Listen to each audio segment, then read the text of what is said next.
Okay, in our previous video, we talked about how we can apply CSS in our visualization, right? Now, in this particular video, we will be working on to create this format menu options, okay? Now, mainly we will be formatting two things. One is this, the maximum value this particular chart can support, and another thing will be the color of this overlying graph, okay? Now, to achieve the formatting options, first thing is we need to do is we need to go to default savesearches.conf. There is a file, okay? Now over there we basically set up the properties, okay, of any visualization which are user configurable, okay, with their default values, okay. Now here, as I said, if I just show you our visualization underscore source, so two things we will be formatting. One is the main color, another is the max value, okay. Now when you want to create a property in savesearches.conf, so there is a format you need to follow, and the namespacing format is this portion display.visualization.custom will be as is. Then you have to give the app name, then the visualization name, then the property name, okay. So I'll just copy this portion over here, okay. Then our app name is Viz tutorial app, right? So I'll be copying that app name over there, right? Then we have the visualization name. So in this case, our visualization name is, if I go to app server static visualizations, it is radial underscore meter. So I'll be giving that one over here, dot this one, right? Now then the property name. So the first property we will be setting it up is our max value, okay, dot this one equals to 100. So it is just the default values we are setting it up over here, right? So that means when our program will run, we'll see in few seconds we'll be updating this file as well to directly read from this savesearches.conf, okay. Now similarly,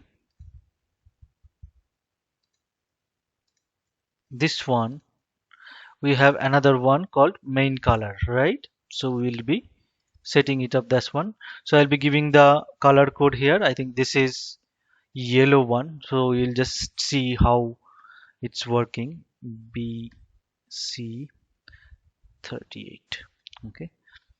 Now this is the one. Now when you create a property in savesearches.conf, you need to create it over here as well. Inside the readme folder there is a savesearches.conf.spec.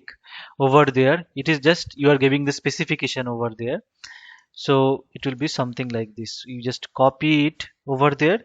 Now in savesearches.conf.spec, this number will be a float, right? It is just a specification, and this could be any string, right? The color code, okay. So we have created the savesearches.conf.spec. Now we will update our visualization.conf file, okay, to visualization.conf file to accept the settings from the savesearches.conf, okay. Now to do that one, what you need to do is like this. So main value, now we will be reading it from the savesearches.conf, so that by default when our visualization will run, right, so that will always run with the default value maintained in savesearches.conf, okay. Now this is how you do it. Now whenever you have defined something in savesearches.conf, it creates a dictionary called config, okay. Now that particular dictionary has the element name as this one, okay. So this is how you will be accessing this dot get property namespace info, okay. Now if you don't know about this one, so the API documentation, I will be providing the link. You will get all the informations over there, okay. So get property namespace info, okay, this is the function which will return the property namespace, property space. Then with that we need to append the name over here, main color.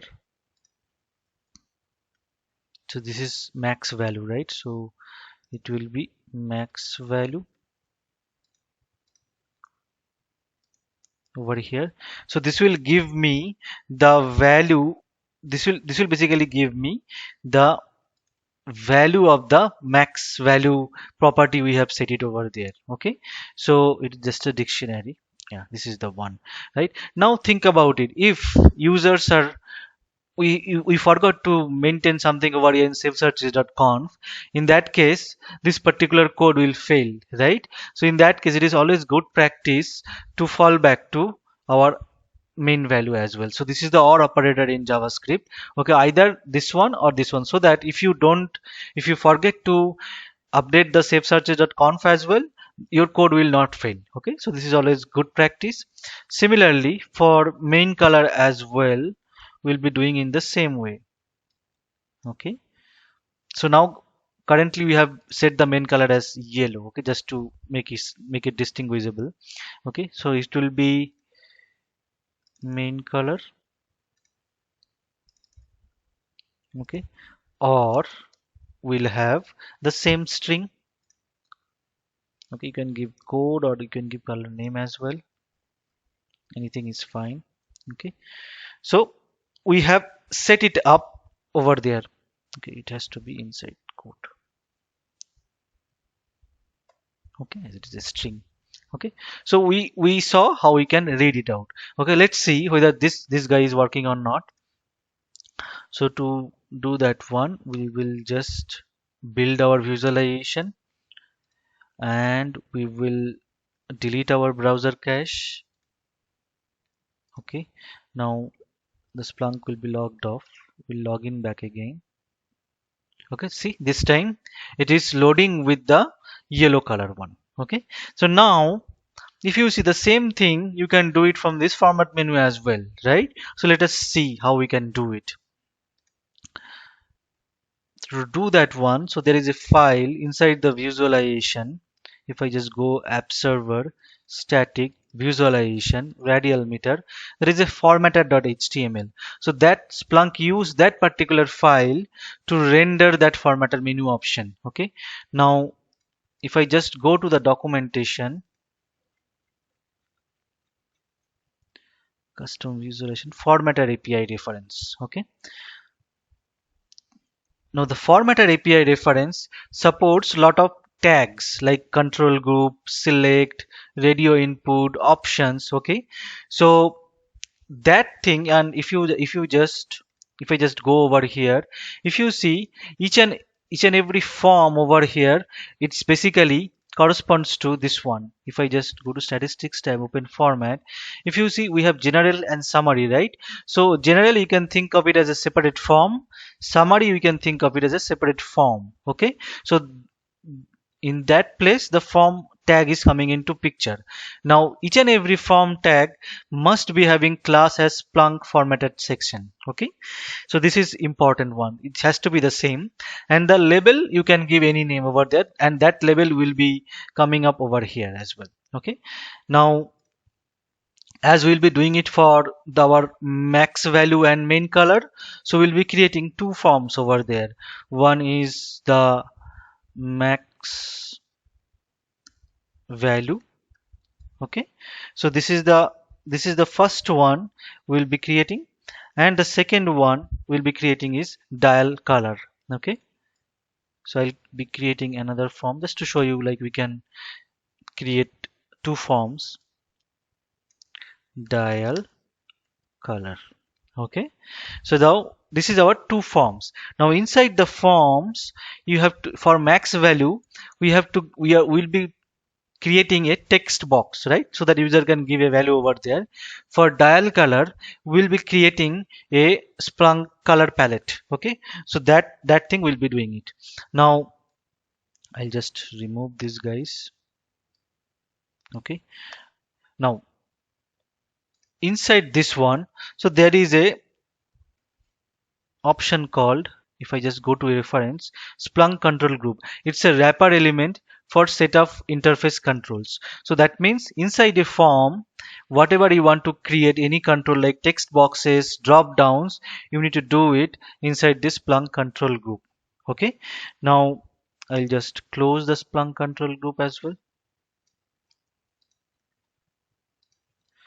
Now the Splunk control group have file style say label. Okay, so this label is corresponds to this one. If I just go over here in the statistics tabs format, so the label is corresponds to this one. So each and everything is a Splunk control group over here. Okay, so I'll say something called maximum dial value. Okay, inside double quotes, maximum dial value. Okay, so I have created that label. Now I have to create a text box, right? So now if I just go back to documentation again, so Splunk text input is to create the text input. I'll copy that. Okay, so this is my text input. I have to close this tag as well, right? So now I have to create the text input with a similar one.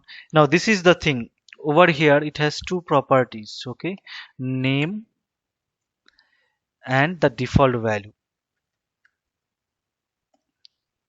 Okay, now default value will be 100.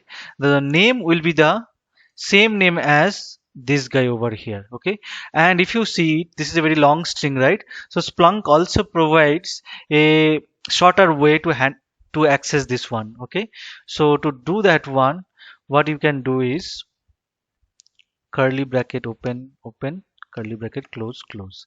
Okay, inside that you can give ways underscore name space.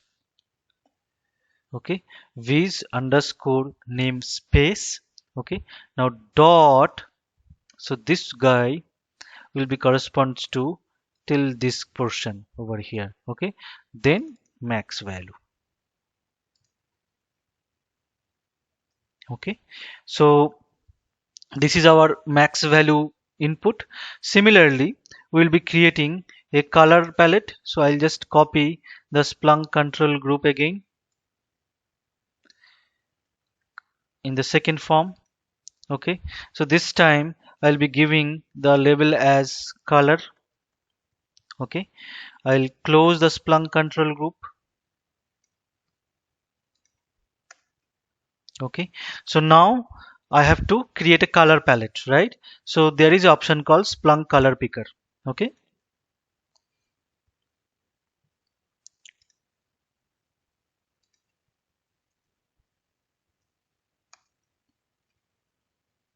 I'll close this one as well.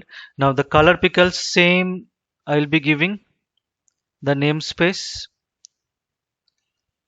Correct, in this case it will be main color. So basically I am, by doing this one, by doing this name, basically as I said, when you define something in a safesearches.conf, it creates this config dictionary, right? So by using this formatter, by mentioning the same namespace, I am actually referring the same config dictionary. Okay, and the value will be, so that when the user selects something from the UI, the config dictionary will be updated as well. And as we are accessing the same config dictionary in our visualization underscore source.js, so the graph will be rendered accordingly. Okay, now the value will be this guy over here. I'll just give this. Okay, this is, value is the our default value over there. Okay, so Splunk color picker also we have defined. So we have created two forms. Each and every form has single control. First form has a text input to select the maximum value. Second form has this color palette to select the color. Okay, so we have our formatted options ready. So first thing is we have made it changes over there, visualization underscore source, because we have added this one, right? So we will do build once, okay? And now we have added our formatter.html. So I think we have to restart Splunk once, okay? So we'll be coming back after restarting Splunk. Settings, server control, restart Splunk, okay? Okay, our Splunk has been restarted. Let's log in over there. So if I just go to our search and reporting app and run the search, okay. Now if I just go to visualization tab, if you see the format menu is now created automatically by Splunk, right? So as we have seen it over here in the formatter.html, so we have given the max value and the dial color, these two form, right? So this two has been created over there. Now under max value form there is a max dial value, right? So that's that we have created, and for the dial color we have created this color, right? So this is the one. Now if you select some color from here, so it will be automatically reflected in the graph, okay, automatically rendered. Similarly, if you select give some value of the max value, so it will be automatically calculated the angle of the overlying graph, okay, and then it will be automatically rendered to the graph, okay. So this is how we can create this format menu as well using the formatter.html, okay. Hopefully this one is interesting to you guys, and I'll be sharing this full app as well as a video description, so that you can refer all of these codes when you will be practicing this one, okay. See you in next video.